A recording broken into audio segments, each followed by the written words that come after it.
Kiufupi, kila mchezaji kwanza kabla hajafanya maamuzi ya kuwaza kuuzwa yeye, anatakiwa atambue pia miongoni mwa kitu kinachouza mchezaji ni mafanikio ya klabu.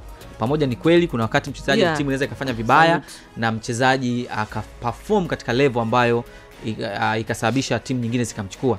Lakini mara nyingi huwa pia wanaangalia performance yake katika timu pamoja na timu ya mafanikio ya klabu aliyotoka.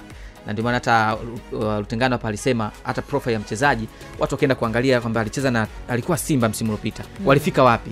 Kwa hiyo kabla hawajamtazama yeye, profile yake inaanza kumbeba kwanza.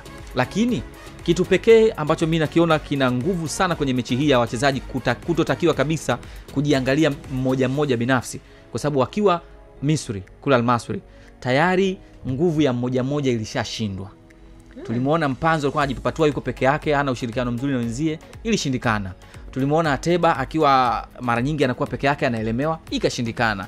Tulimuona Kibu pia hakuwa kwenye performance ile nzuri ya kucheza kitimu, ilishindikana. Tulimuona Ahwa pia hakuwa, kwa hiyo nafasi ya mchezaji mmoja mmoja ilishashindikana.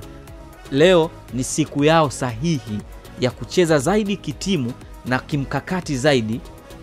Mambo binafsi yawe kwa sehemu ndogo, kwa sababu kawaida kocha akishafundisha anaifundisha mchezo as a team, lakini kinachotengeneza value ya ziada kwa mchezaji mmoja mmoja ni vile vitu vidogo vidogo vya ziada ambavyo mtu anavifanya wakati mwingine zaidi ya kile ambacho mwalimu alimpa. Kwa hiyo kufanya hiyo zaidi ya kile mwalimu ambacho amekifundisha inaruhusiwa, lakini nadhani kwa nature ya Al-Masry, namna ambavyo huwa wanachukua basi lao na kulingoa matairi pale nyuma, ni vizuri zaidi wakicheza kitimu, then vitu vya ziada vya kujiongeza mara moja moja kwenye matukio muhimu vikaibeba timu.